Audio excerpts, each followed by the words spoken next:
anyone out there? Can anyone hear me? This will be a show on comets and solar system updates. So, in astrology, coming at you. Tell me if you like these shows, and I will do more. And these updates that can support your life greatly with cosmic celestial magic. So, this one will be on the comet that's going overhead now, on this date, the 6th, May 12th. I know it's, yeah, it's blah blah blah. Back that up. It's June 12th, 2021. So, if before or after, even if it's not that day for you, for those listening in the future, you can still interact with this body as it floats through space, and just reach out and interact with it through its mystery schools and tech, if you want to. So, in the overall scheme of it, this is a good comet. 7P Pons Winnecke. This comet is good for wishing upon a star in longevity. So if you want to increase your life, you can increase it by weeks, months, years, even 20 years. And if it really likes you, it can teach you a whole bunch on life extension. So that will be what this is good at. So what I was reading on this, on what it's good at, is, so the ice in it is programmable. The physical aspects, it grids the solar system and even parts of the galaxy in a DNA force amplification. What this is in your DNA, anything to do with genetics that have been passed down to you that are from lineages that have interacted with the solar plexus power of force, positive, negative, neutral, different types of force, and going into the Jedi concept and being able to move things with your mind or influence or cause effects. It doesn't have to be as far as telekinesis, but it involves that in this energy, and then like a specific grouping of the force that goes into telekinesis. It can also go into many other things. There's a force for like creative force, energetics, power, all heart, love, all kinds of stuff. So many different types of avenues of force. This will amplify all of that, and if you inherit some type of rare genetics that is some type of force, this will amplify that in a gridding in its ice structure. That's then amplifying as it travels throughout the solar system in its ice dust particles that makes a grid. Then the water of the ice seems to interact with an origin of Mars. So when I look back at it, it seemed to come from Mars around the time of the big scarring. And there's a bunch of things on like what caused that. I'm not gonna like, oh yeah, this is true. Take all examples of what you read into it. The Thunderbolt project. Oh, it looks like a big lightning strike went over across it. It could be from planetary motion of them getting close to each other, and I've also heard the theory of a big energy weapon hitting it, as well as like the species of Mars that are usually underground. There's like a bunch of them disclosed in the secret space program, so I don't really have to go too much into that. Went through similar things of what we're going through now, where there was more water on the surface, and they went through some type of nuclear war and messed up a lot of things and are retributing for that. And whichever you believe, that goes into a bunch of rocks and water was displaced from the planet, and I read that some of it formed together and became comets and meteorites and other stuff. But besides like the asteroid belt and which could have been planets in the past that were also destroyed. When I read back a lot of the origins of these celestial bodies. So with that, I read that there's soul aspects, soul shards of the planetary consciousness of Mars interacting with this comet, and a collective consciousness of an entourage spiritually around it having to do with Mars in their protection and the goals and motivations of what Mars would do with parts of themselves that are flying off and doing things and gridding, and what they can do with that technology. Then I read that there is about 1 million spiritual entourage with around that. Then I read that Mars, that part of Mars, has a place of power in it. There's quite a few different ones. Most of them are shut down from the wounding, but can be reactivated. So if people are wanting to help, they can heal, they can clear, they can give it everything it needs in support to open up like a flower, like gridding systems on the planet for place of power or meridians or chakra systems on the planet, so that these shine, these open up like flowers, and their effect radius to amplify, like if they're a place of power of magic or healing or dream or something, starts interacting as its radius grows with the consciousness its radius is expanded to. And you can, from a distance, send a part of yourself in, like, hopefully protection. And you know, being closer to us, it's more advantageous because you don't have to go through the wild west of the astral grid of our solar system too much to get to it.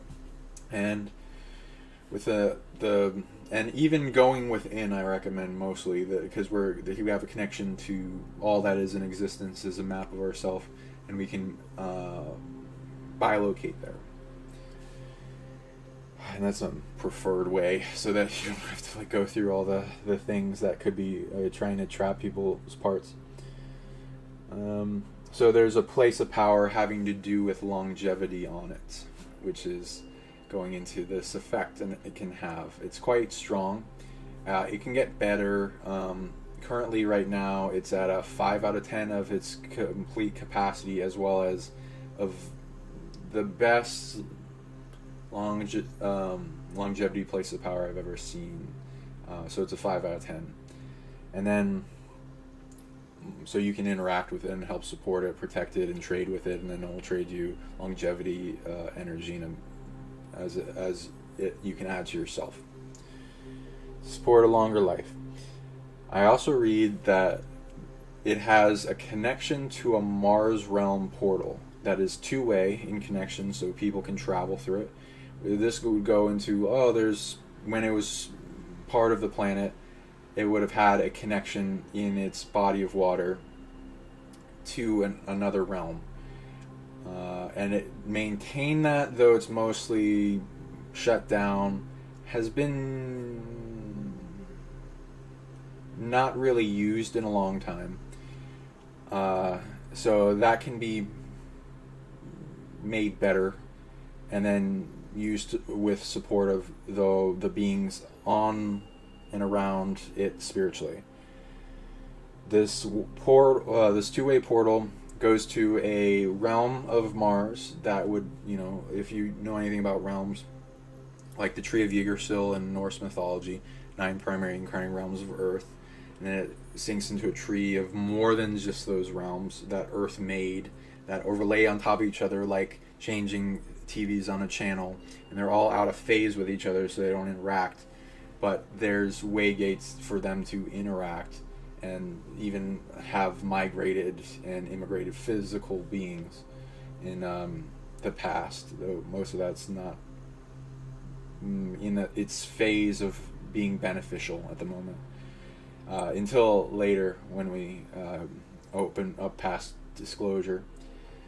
Then it leads to a realm that's 70% a water realm, so it's mostly water. And I read it's got about 1 quadrillion in spiritual populations, Mostly from 3D to fifth dimensional consciousness of expression. Then there's like a million 3D life forms. So if you went to this realm, it'd be around a million beings in the ocean. And it's mostly like fish life concepts, about 1,000 different types. Our world is a garden world. It's got more species than most planets do. So it goes into that concept.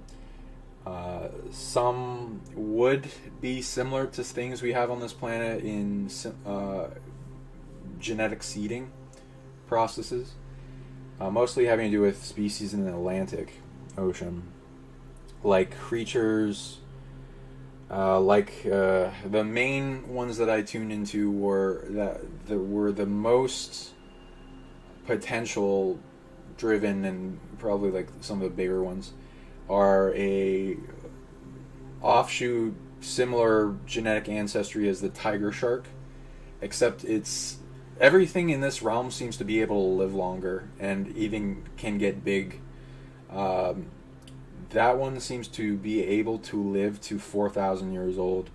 Then I read there was one of the main consciousness of that species of that realm is a giant jellyfish that keeps getting bigger.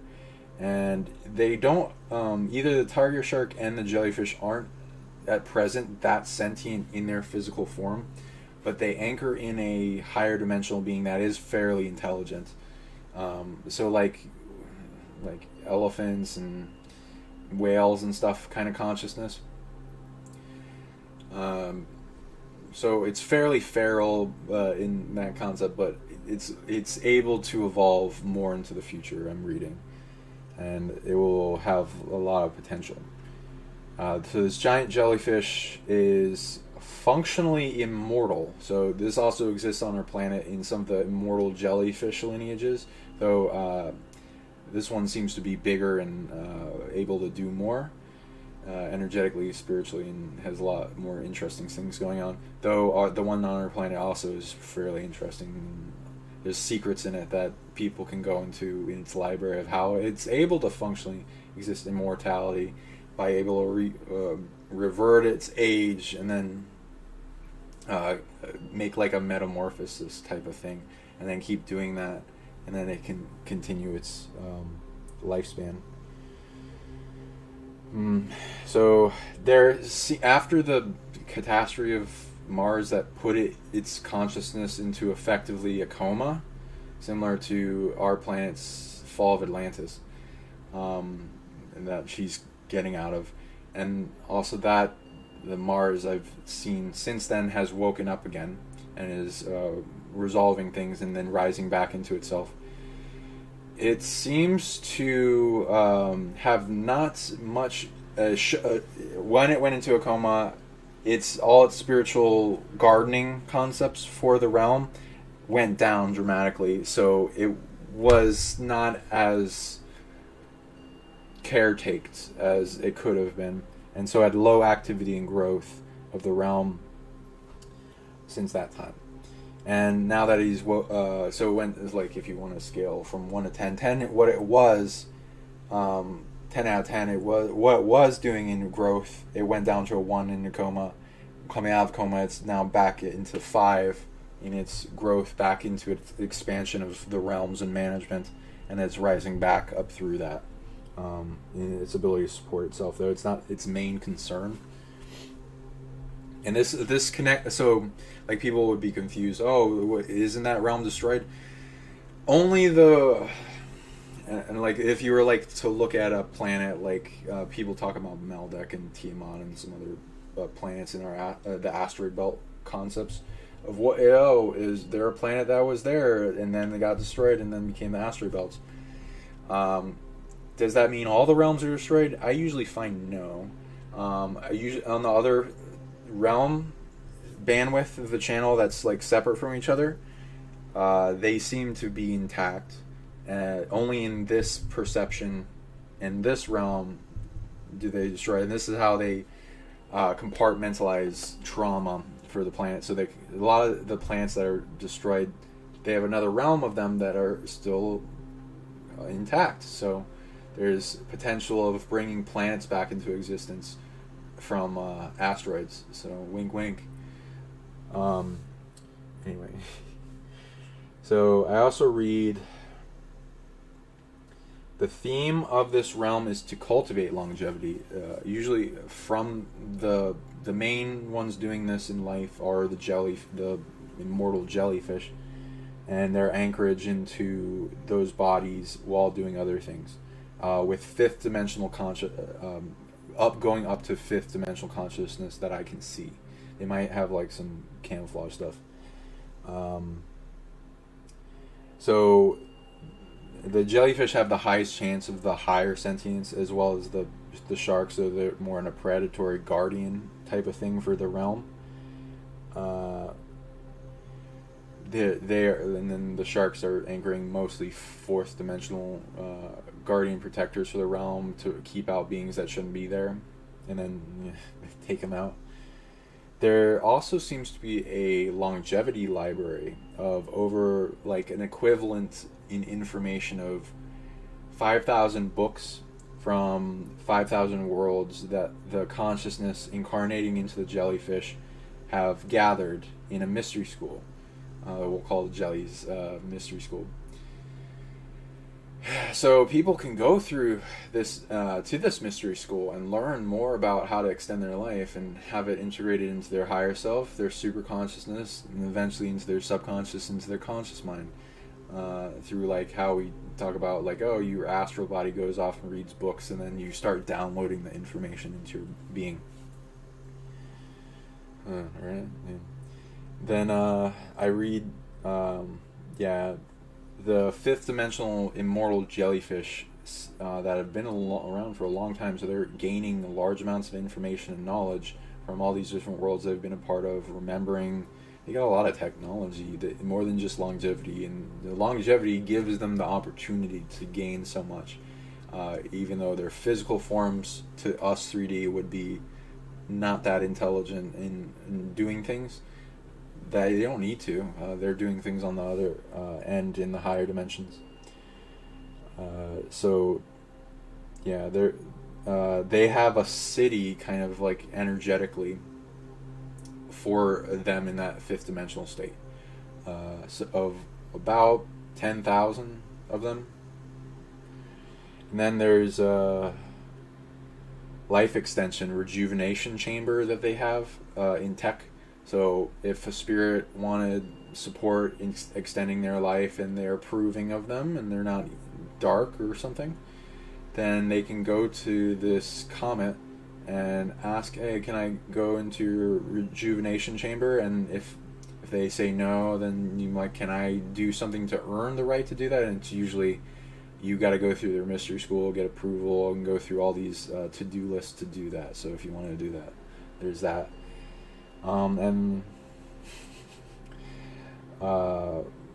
you got to go through the mystery school and be in unity with the jelly fish people, whatever you want to call them, and alignment with the galactic will. It seems that in the entire galaxy has to get your back involved in this, because longevity can be abused. So that's why and I'm not afraid, and they don't seem to be afraid of me disclosing this information to people, because they have a fifth dimensional size of a galaxy, macro size spirit tiger shark type being as a security system that will kind of take on anything that tries to threaten or steal their technology or threaten their cities in energetic form. It's not physical. So also warning on the big shark that can really ruin a bad person's day. But like if you're good-hearted and you're for the jellyfish, then it seems to not need to be seen as a threat unless you're a threat. So don't be a threat. Otherwise, hey. Then I also read there's like some type of portal nexus system connecting the 1,000 worlds that they got all the books and knowledge on longevity from, that the spirits are connecting to in longevity information in those worlds of different various types, gaining the knowledge in commerce and information exchange and link. And they probably have like cities set up there as well. Then longevity, so it has the longevity granting and revoking management tech in the Comet, with effect over the solar system.